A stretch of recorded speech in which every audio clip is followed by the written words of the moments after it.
the introduction. Hello, and thank you for joining the MnDOT's Indigenous Employee Resource Group for the Minnesota Native American Heritage Month annual event. Before we start, the MnDOT Indigenous Employee Resource Group will record our annual May event for viewing by any party interested in learning about the ongoing series Increasing MnDOT's Capacity Around Indigenous Issues, Interest, and Affairs, with access to the Tribal Affairs and Indigenous Employee Resource Group web pages. If you have enabled your camera during the session, the recording may include your image, which is private data under the Minnesota Government Data Practices Act. You are not required to allow MnDOT to use your image, and there are no consequences for declining to do so. To opt out of the recording, simply turn off your camera. The recording will be accessible to anyone with or provided access to IERG events webpage and anyone authorized by law. Please also note that the contents of any chat will be retained by MnDOT for a minimum of 1 day and up to 8 days and is subject to the Minnesota Government Data Practices Act.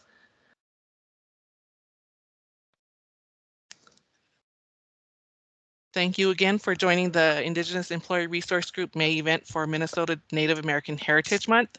This is the second conversation of ongoing series Increasing MnDOT's Capacity Around Indigenous Issues, Interest, and Affairs, with the intent on building the knowledge, skill, and capacity to work effectively within Indian country. These conversations meet the objectives of the Indigenous Employee Resource Group, who identify as members of the First Nations of America and their allies. The IERG works to provide a platform for community-based educational programming, guidance, and a space for employees to share ideas in support of MnDOT's visions. With that being said, I will pass it off to our wonderful facilitator, Levi Brown. Miigwech Wabin and co-chair Hannah. I just want to say I'm actually honored that you guys always invite me to moderate and facilitate some of these. And today I'm more honored that I get to not only be part of this discussion, but share in the information and knowledge sharing between, with both President Larson and Councilmember Moore around a real important, topic, which is LANDBACK. In that movement and the conversations that are being had, not only statewide, but nationwide. And so I'm really honored to be here. And at the same time, I think what we're going to do is we're going to make this pretty organic where, both President Larson and Councilmember Moore, and, I think the hope is that if you have questions for them, maybe put them in the chat. We have several kind of chat moderators who will be watching it and passing the questions on to me. But again, I really hope that everybody kind of comes today with open ears, open hearts, and listens to the the knowledge and the experience, and comes out of it with a little bit more understanding. So with that said, I think I would ask maybe both. We start with you, President Larson, if you could do maybe a quick introduction, and follow that introduction with a little bit of who you are, I guess, outside of just your being President Larson from Lower Sioux. Hello, my relatives. Robert Larson is my English name. Tatanka Chaptanta is my Dakota name. As Levi stated, I am president here at Lower Sioux, which is down in the southern area of Minnesota. It's a little spot, less than 2,000 acres we've got, about 100 miles west of the cities. And outside of that, well, I do chair the Minnesota Indian Affairs Council as well. Got a few years in that. But I'm a dad, I'm a son. My wife and I, between our blended family, we've got 11 children. 6 that are left in the house, from a junior down to 2 4-year-olds. Got some happy kids that are out of the house, and just taking this role on the request of our citizens. So just happy to try to share whatever I can. Thank you, President. Councilmember John Morton, maybe a little introduction and share a little bit about yourself. Bonjour. Inyo gichidaan de Janakaz magazine go do de Gichoni kami nga na sinabi Joaquin Unjiba, John Morn from Grand Portage. Presently serve on the Grand Portage Tribal Council. Have been on there for a number of years. I moved back here 30 years ago from one of our other homelands, White Earth, where I did some community organizing for 8 years around different issues, land claims issues, and then eventually turned to constitutional reform for the Minnesota Chippewa Tribe Constitution. So I've had extensive working with Indian education. I got involved in the 70s with Title IV programs in the Minneapolis school district. So I've been very involved in Indian education for quite a few years. I have a family. I have 2 sons and a daughter. They're all finished school, doing good. So my mother was from Grand Portage, but my father was from one of our other homelands called Red Cliff over by Bayfield, Wisconsin. So that's my roots of relatives over in Wisconsin and here in Minnesota. So with that, that's a little bit about myself. Appreciate it, council member. So we'll jump right in. I have, thoughts that I would like to, kind of, maybe help the group, shed some light on, I guess. And one of them is, and I'll start with maybe you, President Larson. You talked about 2,000 acres. So for you, when you're looking at like, what is land back to you? What does that mean to you? And what is it not? I mean, I think that when you mentioned that 2,000 acres, I mean, that's a different conversation than maybe you would have with a Red Lake who's a million, and I think that's the dynamics we have today is we're going to have a conversation in different viewpoints. So if you could maybe elaborate and share a little bit on that, President Larson. Sure thing. Well, as you may or may not know, I mean, hundreds and for thousands of years, this whole area was the territory that we traveled and took care of and defended to that point. There was different areas, different times of year, you go here to fish, you go here to gather, you go here to hunt. And ceremonial areas, this whole state and more was what the Dakota did travel. At this point, we've got 4 Dakota communities left in the state that I don't think our total land base is at 1,000 acres between the 4 of us, maybe give or take 1,000. So land back to us, I mean, we were fortunate to see a process through from in collaboration with MHS and the DNR the last few years that we did get a little over 100 acres back from them that they were taking care of. The process actually started in the early 2000s when the state was having some economic constraints and MHS themselves were going to be closing down some sites. And we have the Lower Sioux Agency historic site right here. That was one of them they were going to close. So at that point, when the tribe found out that, they talked to them and came up with a management agreement that we thought the story should continue. The interpretation should continue here because this is the site of where the 1862 war began. It was right here where we live. So we didn't think that site should be closed. They had a management agreement that we would take care of the area for, MHS gave a few dollars per year to keep the lights on and that kind of stuff. But we did all the staffing. We did the storytelling, and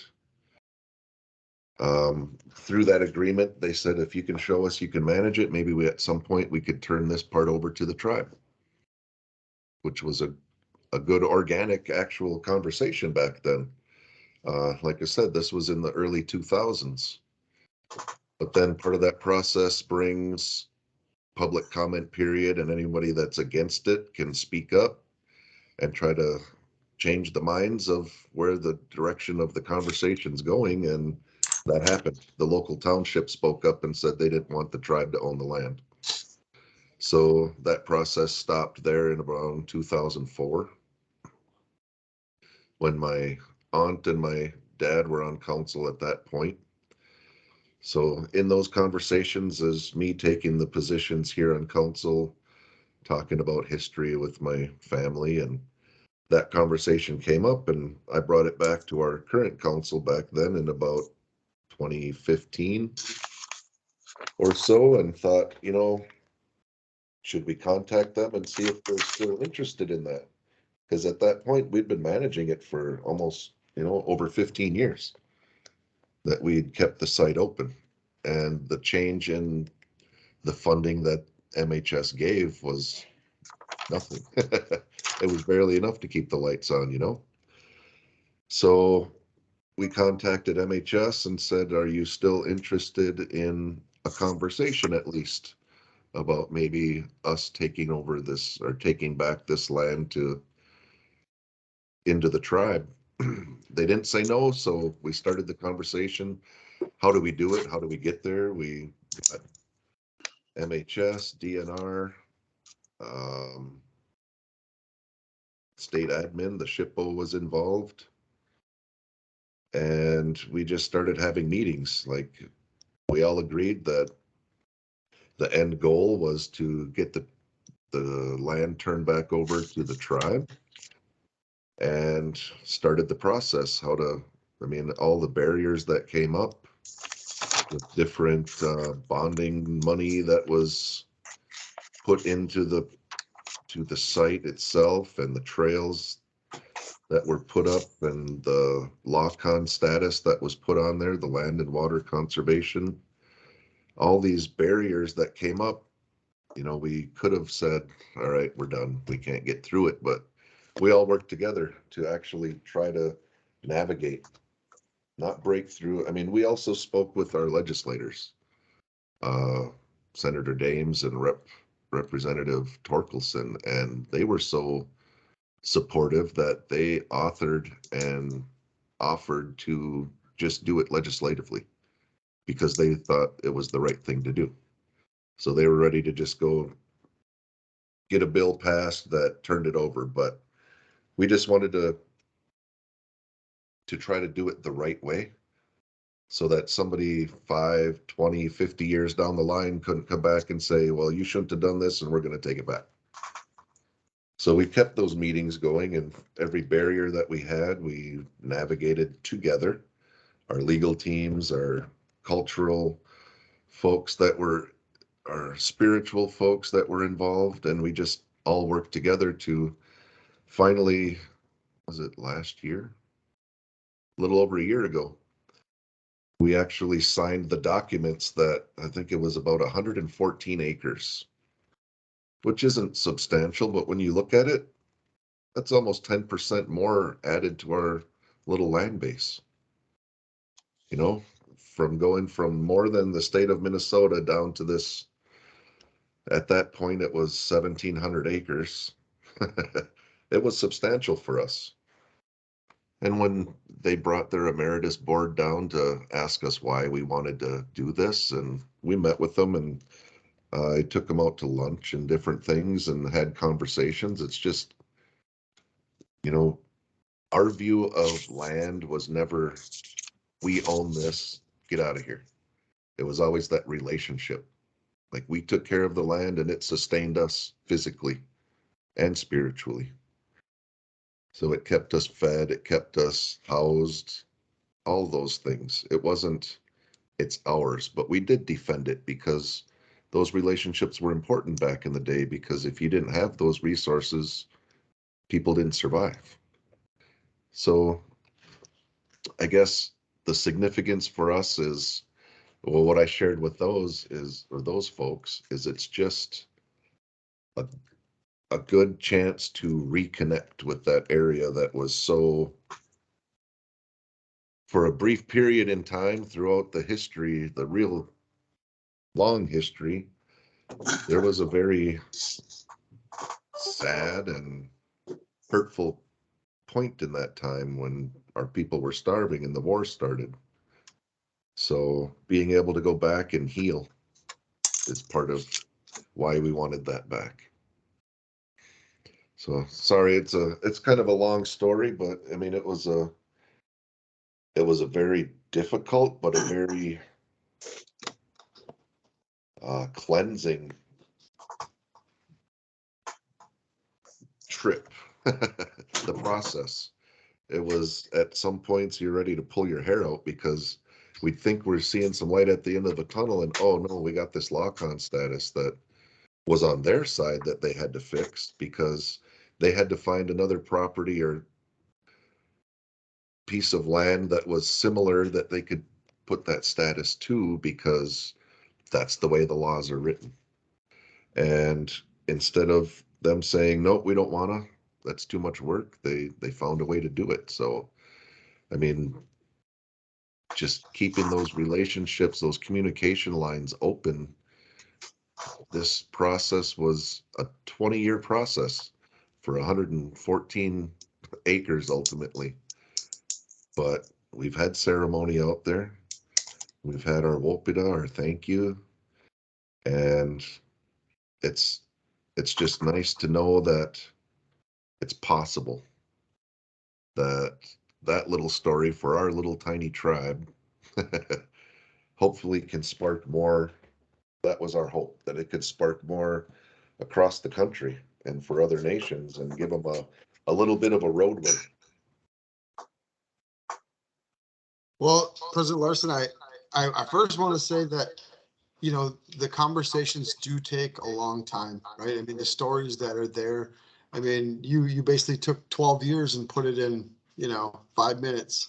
And I think that that's, you know, for the state employees that are on here and those listening in, you know, this is part of a series. You know, this is going to be an ongoing series that the Indigenous Employee Resource Group at MnDOT is kind of championing. And I really think that, you know, sometimes these conversations are difficult in hearing, you know, a tribe have to go through something like that. But at the same time, I think it's really important that we listen, you know, closely and you know, 10%. I never knew that number. Honestly, President Larson, I never knew it was 10% in that one deal. I mean, that's huge. So I really appreciate you sharing that story. Councilmember Morin, I don't know, your camera's off right now. I know I'm having some difficulty, but oh, okay. I can was just checking. hear my voice all right? Yep, you're good. You're coming in clear. So I guess I'll ask that same kind of question to you then, Councilmember Morin. You know, what is LANDBACK to you, and then what is it not? But also too is I think about what it must have been like in the 70s and 80s working on land claims. So I'm really curious on you know, what your thoughts are on that. Well, getting you know, we preserved land in 1854. Our ancestors were coerced into setting aside a certain area for future generations.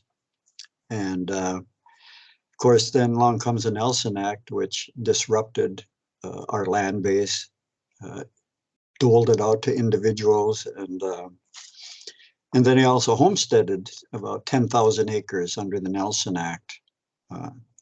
Well, the allotments were, when I worked on a research program, we asked the solicitor's office for 3 years to show us some document that our people agreed to the allotment process under the Nelson Act, and they could never find one. They said they couldn't find any documents. So we know they imposed those allotments on us. And of course, originally, we were threatened with removal under the Nelson Act, to remove us over to one of our other homelands, White Earth. That was the goal of the government, to get all of the tribes on one homeland, and that was White Earth.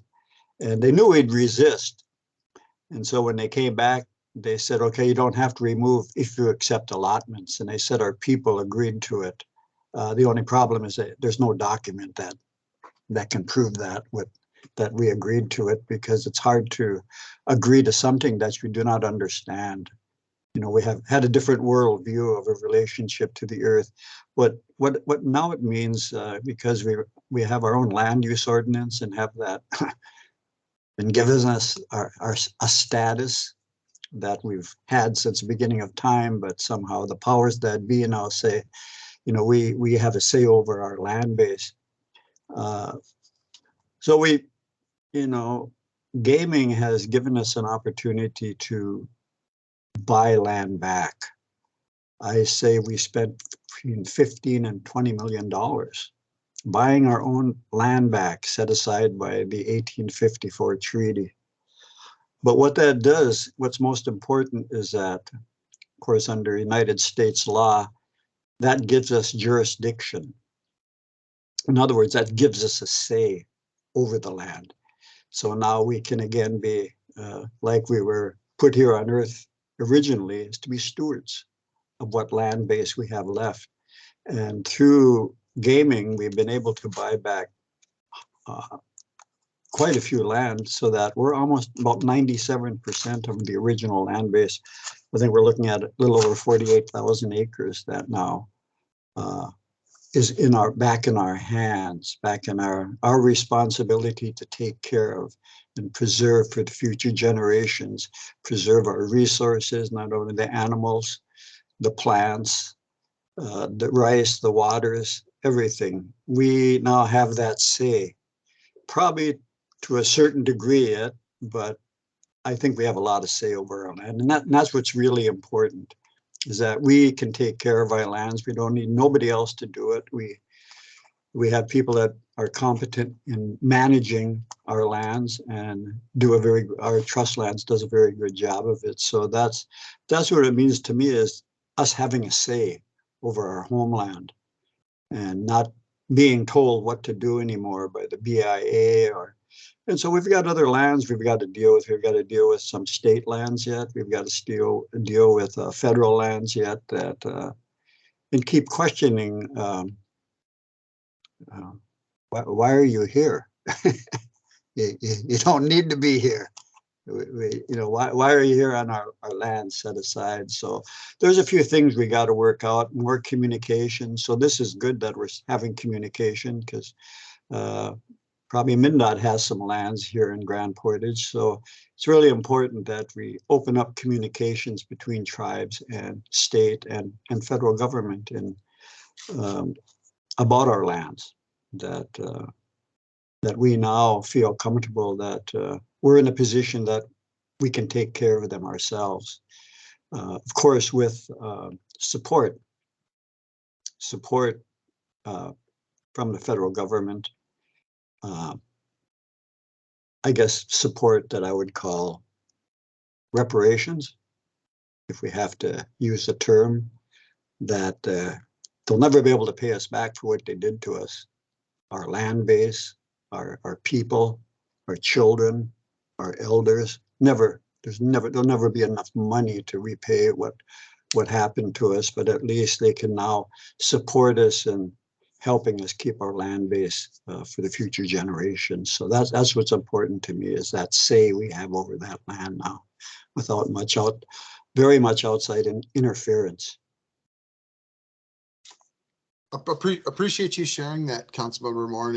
I want to really dive deeper into, you both talked about, preservation in relationship to the land and, land and the ability to survive and even our cultures are tied to the land. And so I guess kind of coming back to you, President Larson, I've heard you talk about before about this is our home. We know how to, take care of it. We know how to be responsible for it. So I guess my question really is around, being a Dakota in your worldview, can you share a little bit about how important it is that land, and when it is under, when the land comes back, of what that preservation means for future generations? Maybe share a little bit about what your thoughts are on that and what that really means to you, and the responsibility of being president, of your nation for that. If you could just share a little bit on that, about stewardship of the land. Wow, that's everything John said. I mean, it's so on point because we look out and see progress and civilization, and you look at it from a Dakota perspective. I mean, we've been reduced to these 4 little communities where we used to take care of all of this area, and we traveled these waterways, and there weren't highways. That's how we traveled, was the rivers and the lakes and where we camped, and all of this progress that's come, and things that have been built. We didn't have a set cemetery. When someone passed away and walked on, we had that ceremony where we were camped at that point. So when you look around all these lakes and these rivers, we were the mound building people. We built those burial mounds, and like John said, there's no way to ever make it okay that what's been done in the past. There's no reparation, there's no amount of money, because it didn't happen to me. It happened to my ancestors. So if you want to offer us now millions of dollars, it doesn't mean that it's okay. And it's that relationship we had with the land. I mean, that's all it's about. We take care of it, it provides for us. We have ceremonies, we talk to the plants, the trees, the animals. It was much deeper than just science and progress. It's that's the hardest part. I mean, in today's day and age, and you drive along a lake or a river and you see the resorts and the businesses and the private ownership of these places that are held sacred by our people, and we have no say in it. We have no authority to, there are some laws trying to protect graves and that, but we're still not seen in the same light as, well, there's a Catholic cemetery there, there's a Lutheran cemetery there. Like, you can't go through there. You can't build a road through there. You can't put up a store or a house, that your dream house. You can't do that there. But the same things aren't when it's private owned land that's so foreign to us.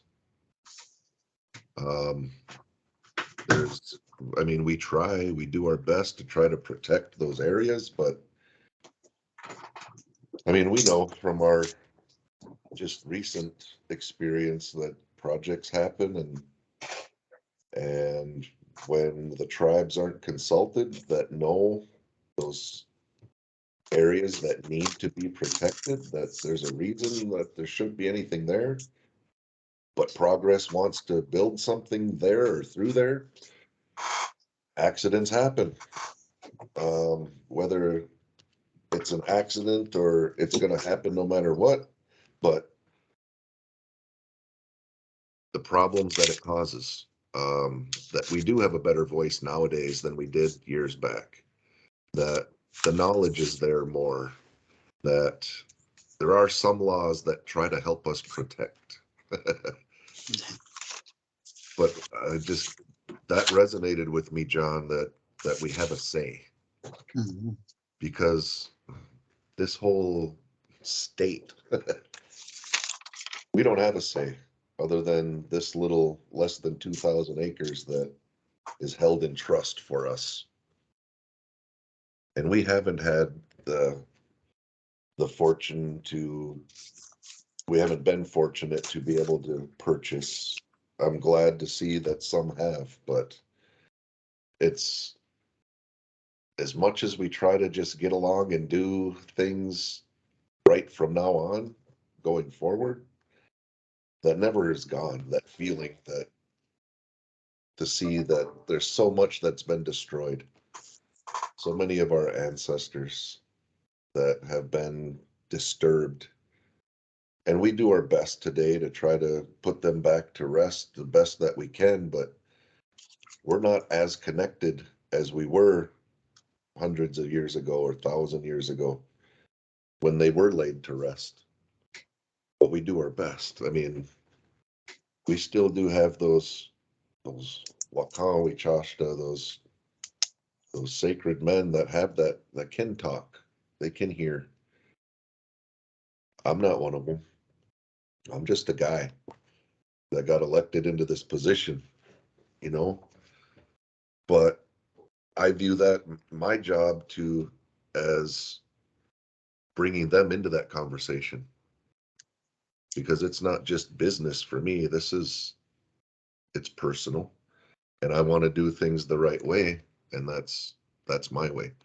Might not be the next person that's sitting in this chair, but at this point, my responsibility is to protect our people the best that I can. And that's by whether it's a legal fight or a conversation, trying to see people, have people see things the right way as far as I see it. My definition of the right way, or I shouldn't, I'm sorry I say mine, because, you know, we do get taken out as, well, you're the president, so you're supposed to do this, but I don't do anything on my own. Our way is a collective, you know, we've always been communal people, and I can take the brunt of our decisions if they conflict with others, but that's my job, is to be the voice of us. So it is difficult. I want to make sure that we have our traditional healers involved in our decisions too. Our spiritual, our connected people, as much as we do our educated people, because that's the only way to get through today. We have to have people on the same level as everybody else. So we do have those professionals in different areas. So I'm not one of those either. Well, and I think you said something that I think is my next question for Councilmember Moore. But like you said, President Lewis, about seeing, right, about how we see things, and how we see things today versus, you know, long ago, and how that affects things. And Councilmember Moore, I've heard you talk several times about this, about when we talk about land, um, about the ideal of ownership, you know, what that, you know, what was it a long time ago, and in, you know, being Anishinaabe in that worldview, about what it is, you know, if you could talk a little bit about that, you know, about what that was, you know, and how, you know, as Anishinaabe, when you, as your research and everything you've learned, you could share a little bit about how we saw ownership long ago and versus today. Well, I used the word stewardship, which means taking care, looking over, watching over. So I think one thing we got to understand too, it's not just a natural world or a physical relationship. It's a spiritual relationship. It's Mother Earth. It's our mother, takes care of us. So that was the conflict between Europeans and indigenous people here, is they had a different worldview and had developed a different worldview of how they their relationship to earth or to land, and it totally conflicted with us. So that was very difficult in discussions that we had, especially when we shared millions of acres of land. And that's what elders told me. So we can't sell nothing. We just, if anything, we leased it, granted permission for other people to live on our lands. So it's a whole different way of looking at, as Chairman Larson said, we just had a different way of looking at it, and we're always people that shared what we had. That was underlying to all of tribal culture, is sharing. Maybe sometimes when you look at history, we shared a little bit too much, and we're a little bit hasty about our sharing, and things happened pretty quick, but there was a lot of coercion on our people to get under the thumb of the United States government. So there was but as Deuce said too, you know, it's kind of different today because elected tribal leaders make a lot of decisions.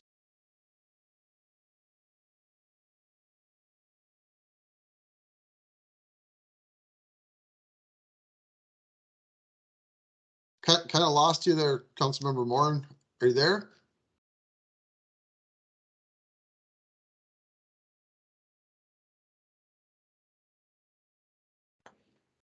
John? Well, John, as soon as you get back online, just jump in and interrupt us. I'm sure some technical difficulties still happening there, so that's even more of a reason why we need to have broadband brought to Indian country. I know Leech Lake suffers from it. I'm sure, you know, Lower Sioux, same thing. And you know, since we're talking about that, let me ask this, just share this with President Larson. We're talking about land back.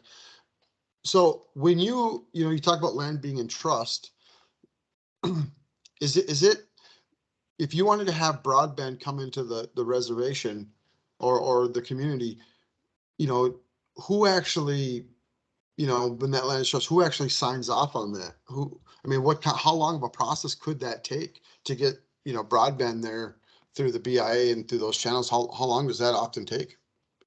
Well, everything is usually run through the right of way, right? All the wires that have to come through the fibers. We don't own the roads. We have some BIA roads, but I mean, what are we, a 3 by 1.5 mile? If you just picture that, about 3 miles wide by 1.5 miles deep. That's our land. But we have county roads that come in from all 4 directions. So that process would have to go through the county to be able to get those fibers and wires to us. But then once they get here, I mean, yeah, we have our BIA roads that our folks live on, and we can go through the right of way of those. But I mean, I don't know. I can't even imagine thousands and million acres to go through, but it's going to be a process just for us. And that's, I just want to bring that just strictly because I know Councilman Moore, they have, you know, obviously we were up there last week for MIAC and cell phone, broadband. I mean, it's all issues in any countries dealing with it. So I think it's just ironic that we're talking about land back. And then even when tribes do get land back, we're not always tribal nations aren't the individual decision maker on those lands, right? Which again, I think is something you as tribal leaders are constantly having to fight for, right? To fight Yes. for that self-determination. So, well, since it's all on you now, next time here, I know. Well, when he was talking, I just wanted to reiterate, it wasn't ownership. It was a relationship. You know, that's the biggest difference, I think, from how we viewed our land back then to when contact came, and those folks actually saw value in the resources on that land or in that land and saw profit ability, you know, that they could sell something there. Our relationship was that it sustained us. It gave us food, it gave us shelter, and we took care of it, you know.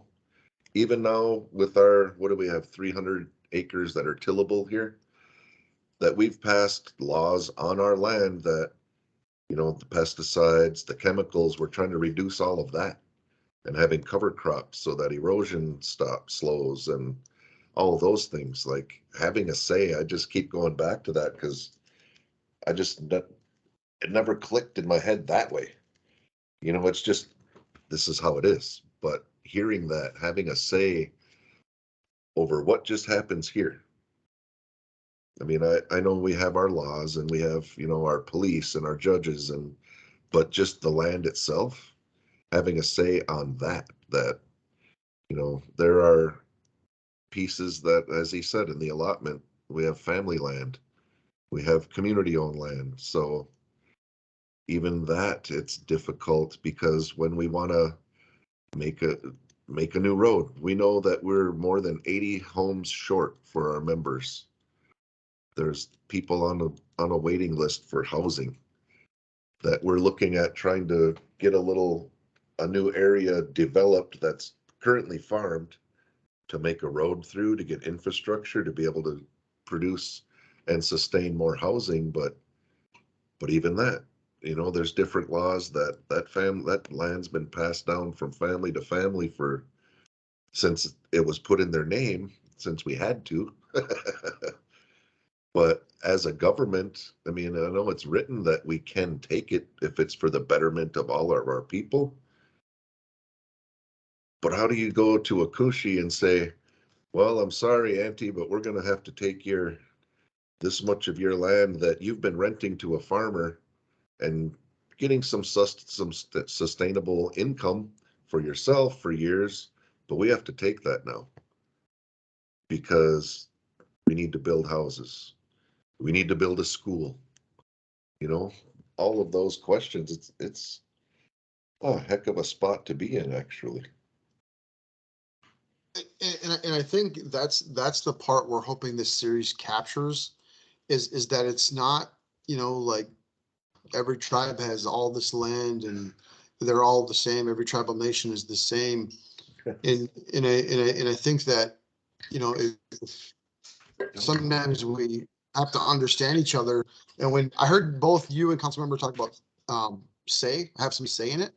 So going into that conversation, recently the codification of the Executive Order 1914 about consultation, and how do you think, how important is LANDBACK to that? How important is it that there's consultation happening around land and having that say? I mean, do you think there's a tie there? I think it's huge because if you don't have that agency having to, in law now, it was Executive Order 1924, but now it's a law that there has to be consultation with the tribe from each department. If we're as a tribe make a request that, 5 years ago, well, we want to talk about this, they didn't have to. Now at least we have to have the meeting and they have to hear it. If they saw what the agenda was and they didn't want to talk about it previous, they were too busy. And I know everybody is busy, but at least there's an opportunity to start a conversation now, as far as that goes with the consultation policy. And I know that you've been, part of those conversations and seeing where they're at. Maybe you talked about the land returning in the process, that 10-year process you went to. One of the questions we have in the chat, it looks like from a staff from DHS, is will individually held land return to the tribe after no more enrolled descendants? That is an internal struggle that each tribe's got to deal with because, like we say, there's folks that still have those family land certificates from way back. And when land was allotted, it's in that family's name and it's been passed down for generations. But ultimately, that's going to be on each tribe to decide how they're going to deal with that, because what works here may not work in Red Lake, may not work at Upper Sioux, may not work at Leech Lake.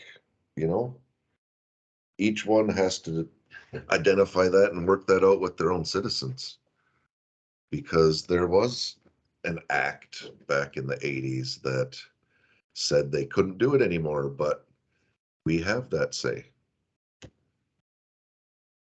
So we have chosen not to adopt that at this point. I'm not sure if everybody else has, but I mean, it's a very difficult conversation to have, because when we're talking about, again, progress, trying to look out for the members as a whole, and there's one person that has their name on this land, this family land, that is needed to create a road, or to, you know, the way it's going to work is we need this school here or this store here, and having that conversation of, do we just take it? We don't want to be that person.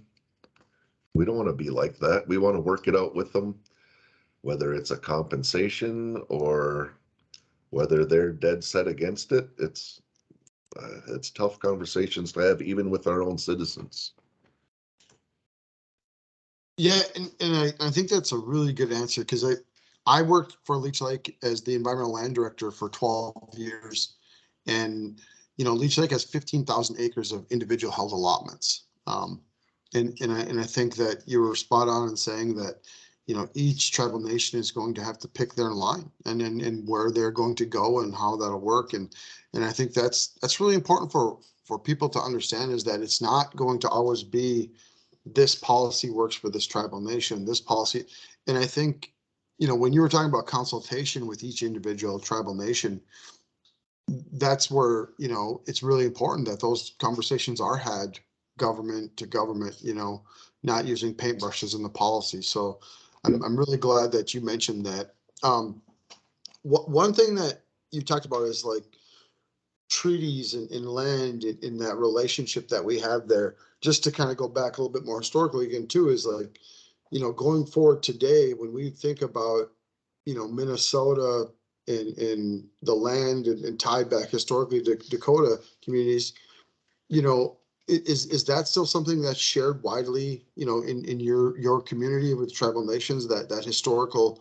I know you guys did the incubator, you guys had some programming. Is that something that's tied to that land back conversation, is knowing the historical part with the treaties and everything? Do you guys spend time on that? That's part of the programming going forward. I mean, yeah, the incubator is giving us more space to be able to expand on our programming, but we've had some movements. I mean, even like John was saying earlier with the constitutional reform that he worked on at White Earth, and different conversations like that, it's difficult conversations because not everybody is raised the same way. I mean, historically we were, because we didn't have just this spot. So we had different leaders. We had a principal chief, we had sub chiefs, we had, and the people chose who they wanted to follow. So that's historically how we lived.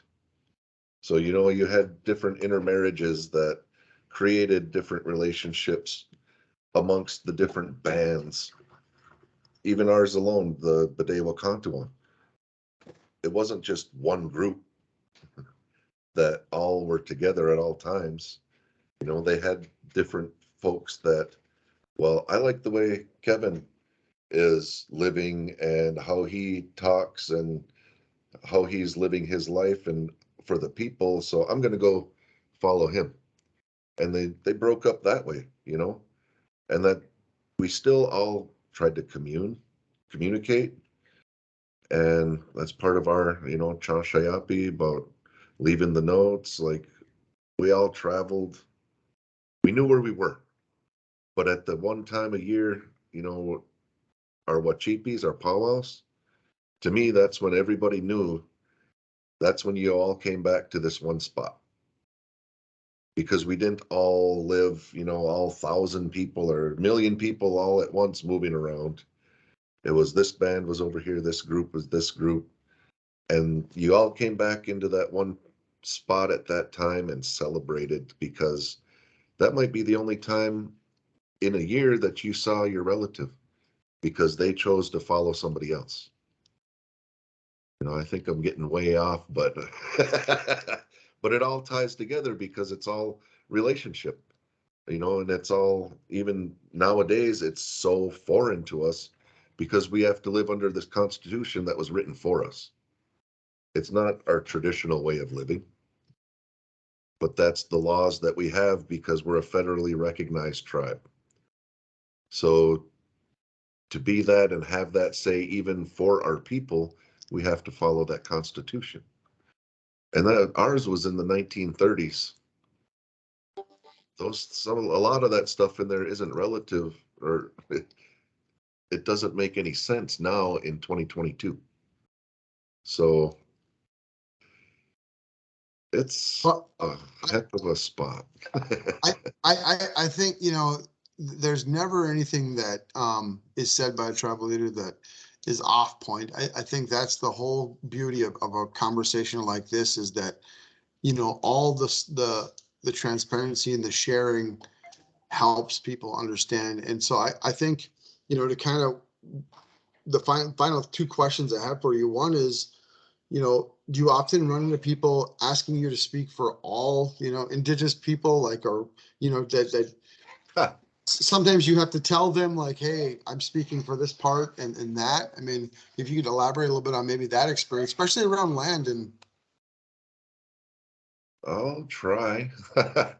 Oh yeah, there is, it does happen often where they see the position that I hold as the president of Lower Sioux, but also the chair of the Minnesota Indian Affairs Council. So they think if they come and ask me, and I'm going to make a decision that blankets all of us, no way. I have to clarify that constantly. That, okay, if there's an issue, a question that's concerning all the tribes, we'll take that to our executive board, our meeting.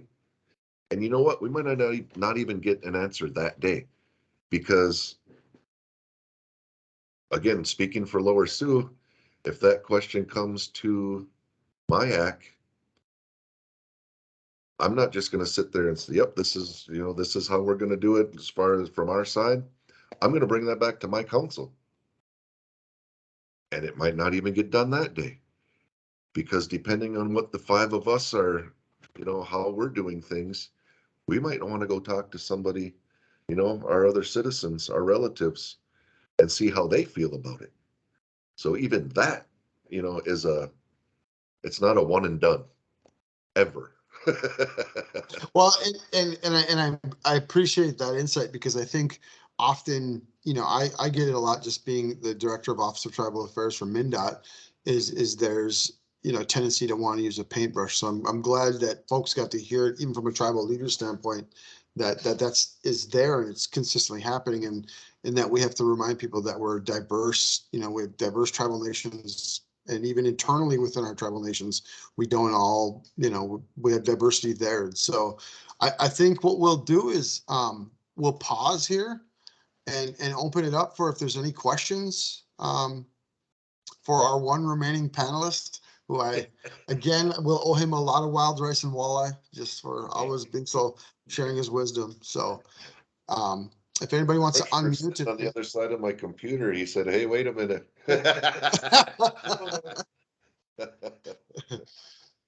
So if anybody wants to unmute, take this time to ask a question around land or governance, it's appropriate. Don't be shy.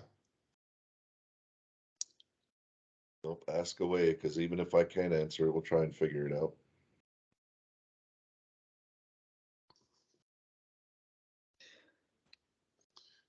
Go ahead, April Lucas. Hi, Levi. Hi, Mr. Robert, I have a question. So my question is, when we do environmental studies and we find that there is land or there's been some type of tribal something that has happened on that land, how does the tribe engage in that activity with MnDOT? Well, speaking for Lower Sioux, hopefully we would have our TIPO involved, our Tribal Historic Preservation Office involved. Again, we are a much smaller tribe than maybe you're used to, but so we have the ability to have our council and our TIPO work together. But mainly it's our Tribal Historic Preservation Officer that would be at the table, hopefully, and getting the information if we're not available, bringing it back to us so that we can make a a decision or a determination or even a recommendation. So then would it go through that same process that you explained of something was found, you would talk with other tribes to identify how you want to address whatever the findings were, or? Certainly, because as much as I advocate that the Dakota were the ones that had stewardship of this land in Minnesota, that there were others. We have to, I acknowledge that.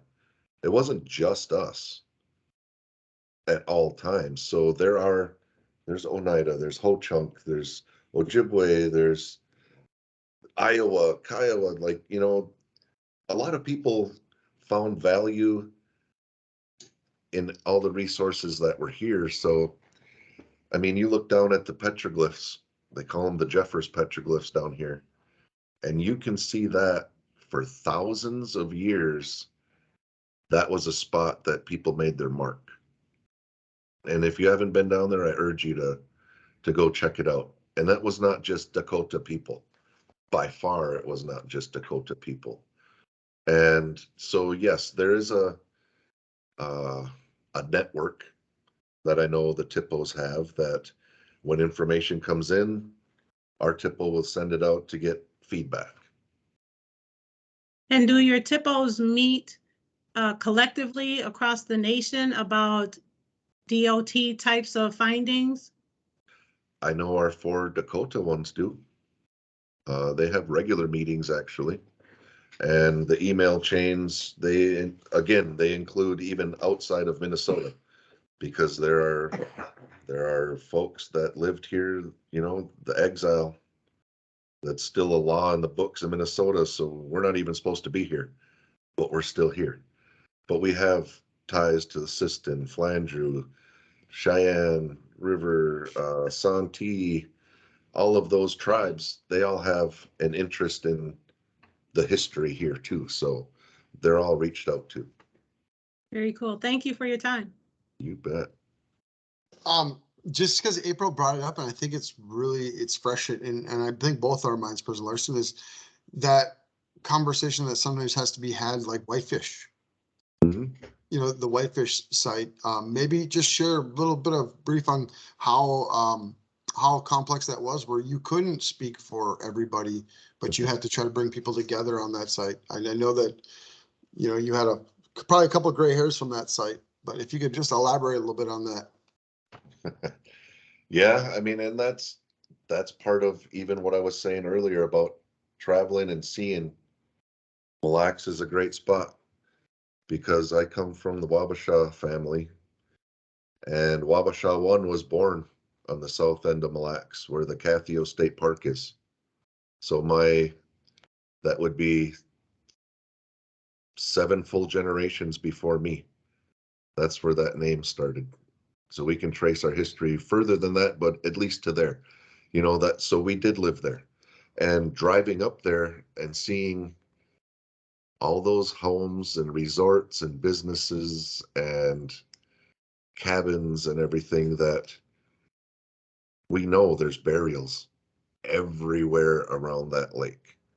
So in this instance, MnDOT came, put the road in, had a bridge there, and they were going to do some work on the bridge, right? So they started to scrape away dirt and realized at some point that they had disturbed some burials. So our TIPO offices were all contacted, the tribes were contacted, and we responded, yes, we're interested. We need to know what's going on because we do have ties there. And we weren't the only one, of course. And, you know, as much as folks want to talk about the history of the Dakota and Ojibwe, that we were such enemies, in the beginning we weren't. You know, we call our relatives, our Anishinaabe relatives, Chakaktuas, because when we first met them, that story was passed on that they were by the falls, behind the falls up north. So that's the name that we gave those people, our relatives that came from the east. And we shared things. We shared the drum. We shared our pipes. We had intermarriages. You know, we made relationships. And then when the government came in and again saw those resources that they wanted, the farmland, the trees, the gold they thought was there, they pit us against each other. And that's where the problem came. Since then, we've been repairing those relationships. I'm proud to say I've been part of that. I'm happy to say I'm part of that. But again, okay, sorry, getting back to the whitefish, that we were the mound builders. That's how we were known historically. But we shared that even, you know, and at some point we weren't the only ones that were doing that. So to determine who should be at the table at that project alone was so complex. Because as much as you don't want your ancestors bothered, they already were, and trying to figure out through the funerary objects who we're talking about, that what tribe, what, if they were Dakota, if they were Anishinaabe, if they were who they were. We tried our best, but I mean, you have to have everybody involved in the beginning to make that determination. And it was what was that one, a 3-year process? But I mean, just driving up there alone, seeing all that, and then seeing some of the reports with the pictures and the views from the top where you can just see those burial mounds all around that lake. Just one lake. It's incredible that, again, there's no way to fix what's been done. There's no amount of money. There's no amount of saying, I'm sorry to me, because it didn't happen to me. It happened to them back then. And it's just, yeah, that was a very, very complex project in itself, because we weren't the only ones that ever lived there. I appreciate you sharing that, because I know that it was hard on you, and you had to spend a lot of time with us on that site. So, Councilmember Morin, do we got Yeah, you I made back? it back. Okay, so Yeah, we're in poured the it out question and somehow. we're in the question and answer part. So we have Okay. another question. Joni Nyland, if you'd like to share. Sorry about mispronouncing the name. No, you did really good, Joni Nyland. Very good. Yeah, I also work for MnDOT, and I guess before I ask my question, I'd also like to put in a plug for a couple of things that I've been to that were very educational and eye-opening. One is the tribal relations training. I tell everybody that if you have not gone to that, please do, because it is the best. It's one of the best trainings I've ever been to, and I learned so much. Just like I'm learning in my ERGs, how much history I don't know and how much history is not taught in the schools is terrible. And for me to just be learning this, you know, in my 50s is a tragedy. It really is. And also, too, was lucky enough to be on a webinar that they had during the pandemic for because they were just putting together the Dakota Ojibwe in the Historical Society that's now permanent. But they did a virtual tour of it, and it was amazing. And now that it's opened up, I'm really hoping to find the time to actually go and visit it. And so I just, if people don't know that that's there, please go look at it. They put a lot of hard work into it, and it's just wonderful, at least from what I was able to see on the virtual. So my other question is, not only did you have your land taken away, but I know from being in, I work in the Office of Traffic and in the signing department, and you know, the Ojibwe Dakota language signs have been, that took a long time to get that in place. And I know that we've been putting up more and more of them, but how do you feel about those? Do you feel they're helpful? Should we be putting up more? And also too, I don't know if you realize that because of our conferences that we have with the upper Midwest, now Wisconsin is actually starting to try to put in a program, and I don't think the feds are happy about it. They're kind of quiet on it, but to me, and then do you think that this should be something that really should be, because there's tribes all across our nation, there's tribes and different Indian tribes all across our nation, and so I just feel like that's something that should be implemented nationwide because, like I said, it's almost like you should run a take back our language along with our land.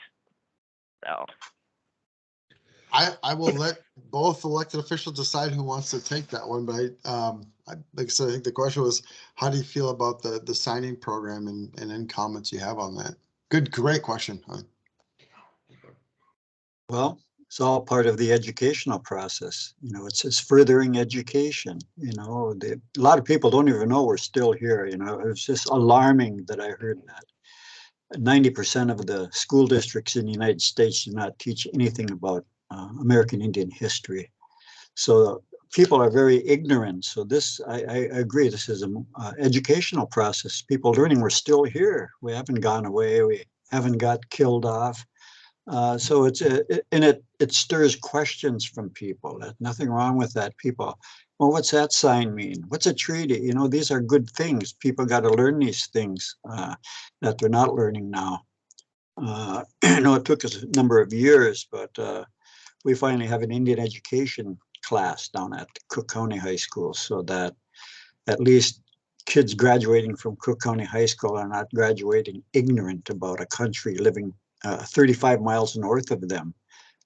There's still a lot of problems with some of the kids and parents have never come up to Grand Portage, and they might never have any intention because of the various stereotypes and the race prejudice that's still out there about us. So that's what people hear until they learn something different, and those signs are telling people something different about here in this country that they don't know about. And so it might spur people to ask questions about it and learn. Boy, and to us, that's really important for us to get known about who we are, not only historically, but today, the things we're doing today, trying to carry on the responsibility of our ancestors. It's a lot of work, probably as much work as probably our ancestors had to go through, although we can protect ourselves a little bit better today than our ancestors were able to. We understand the English language now. A lot of us have gone out and got a formal education. So we can talk their language, we can understand their language.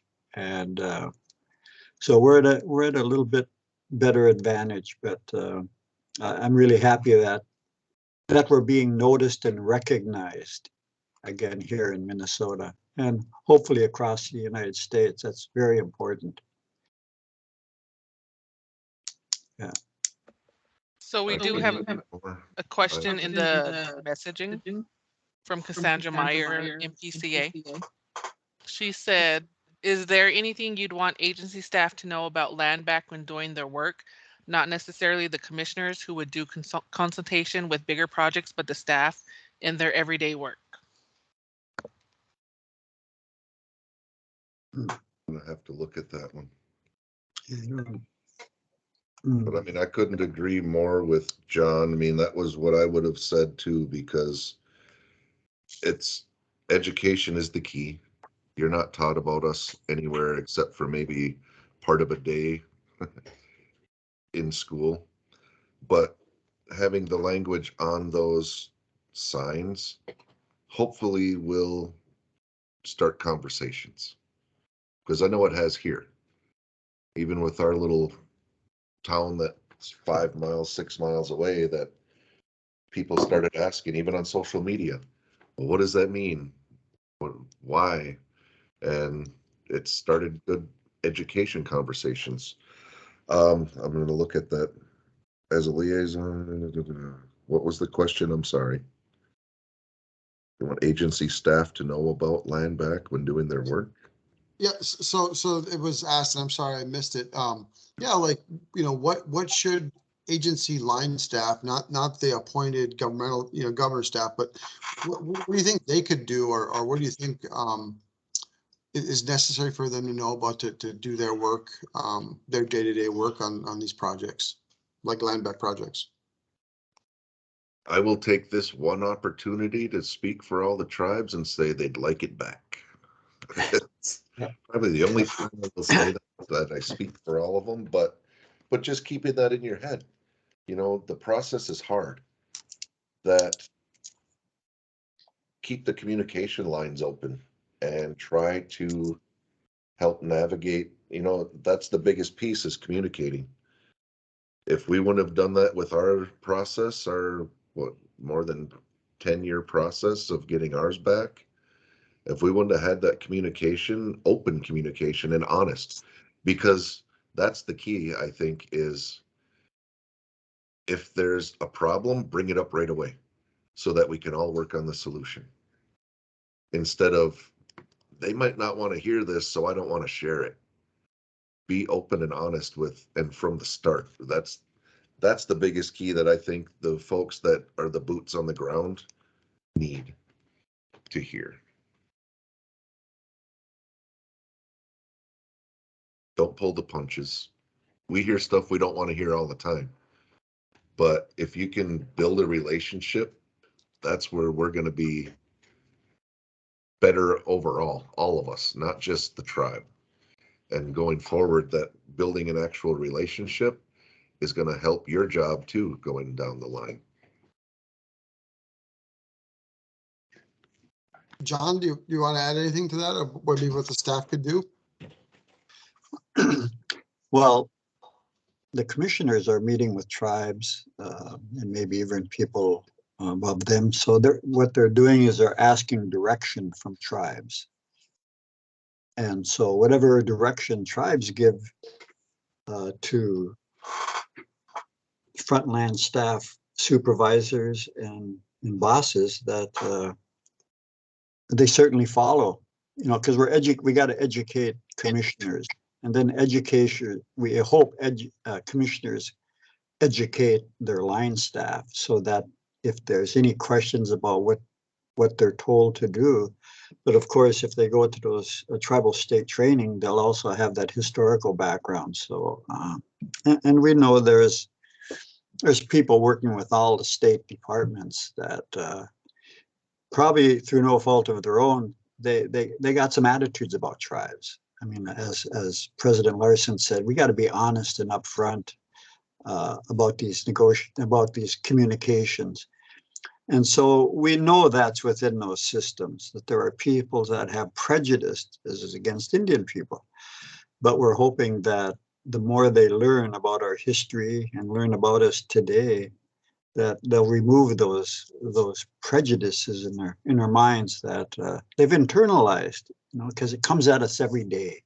These negative images, these negative perspectives about us from institutions and systems every day. So we internalize things about each other that sometimes we're not even conscious that we're internalizing these negative things about each other until we're confronted with some type of issue, and we have to learn more about, even learn why we have reservations about some of the things that they're requested to do.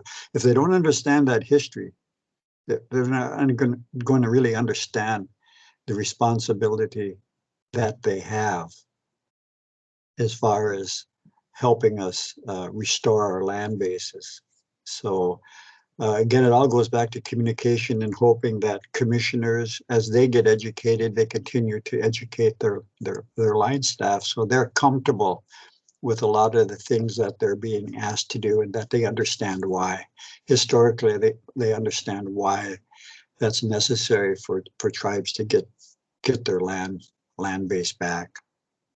That's our life. That's our life.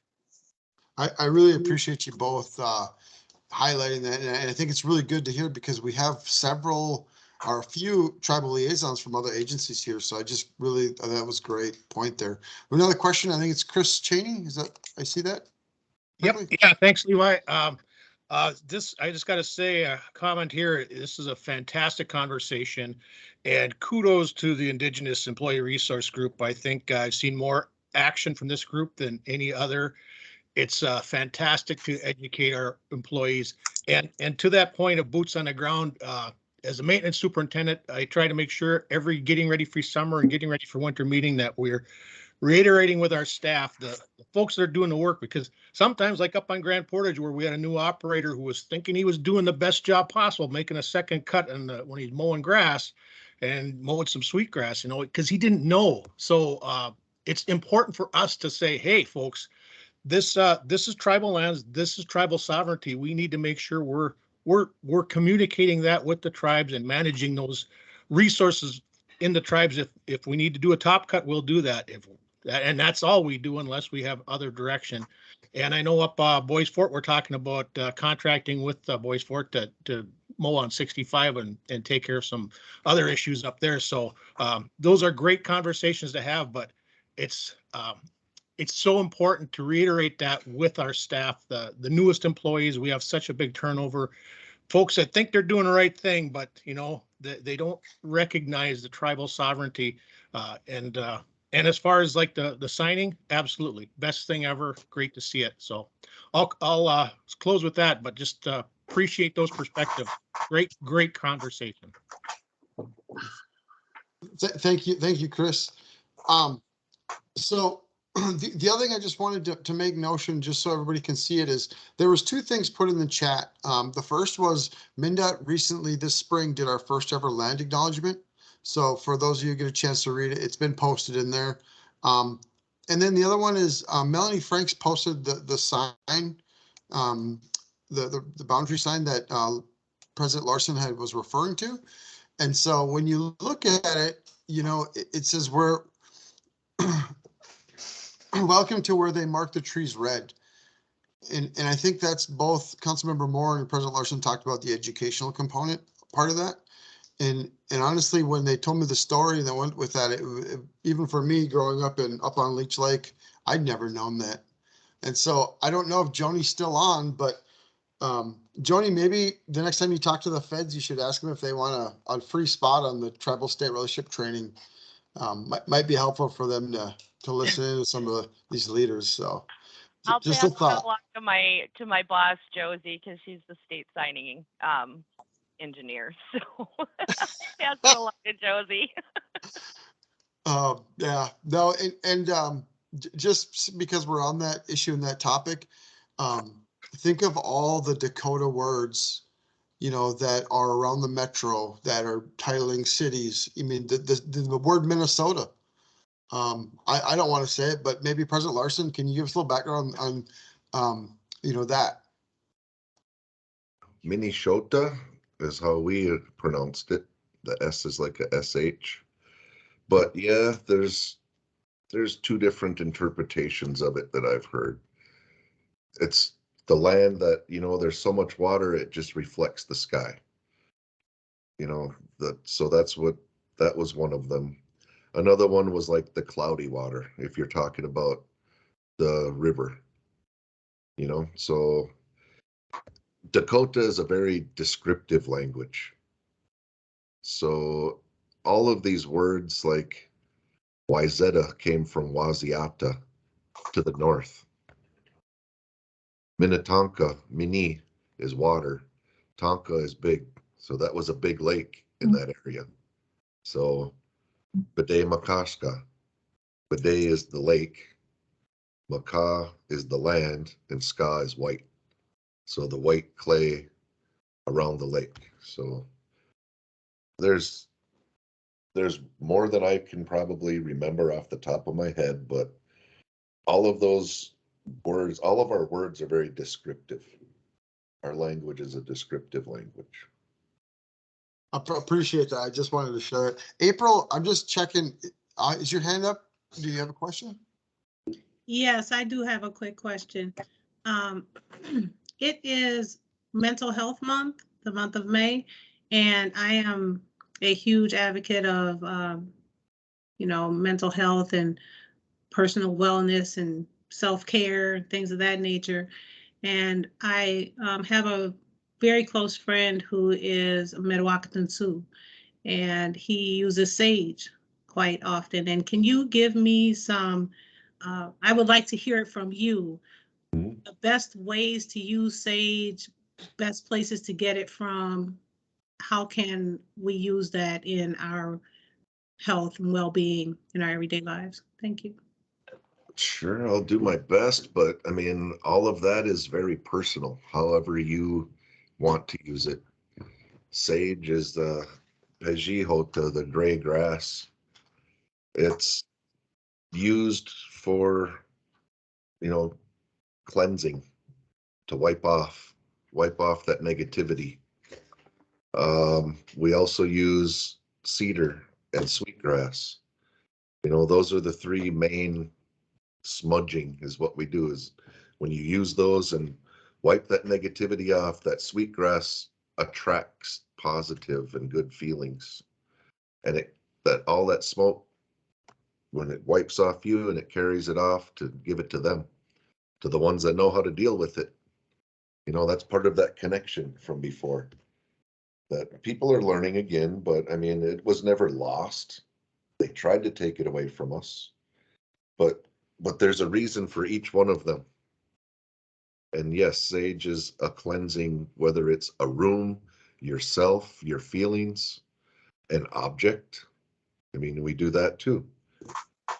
I have my grandpa, when he passed away, gave me, or I took a couple of items to remember him by. And I was having bad dreams for a couple of weeks. And he was always in that dream.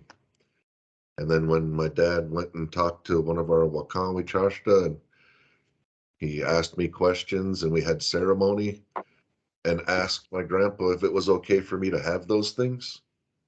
Ever since then, those bad dreams stopped. So, and we used that chashasha, the sage, the sweetgrass, the cedar, and the tobacco, the natural tobacco. And all of those things were there for a reason. Which President Larson, I think we're coming to the end here. So Councilmember Morin, do you want to bring us home, and do you have anything to add on the sage question?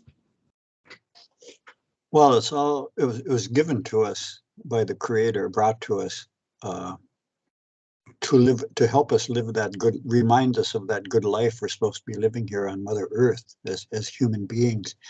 So we also believe that it's about spirit.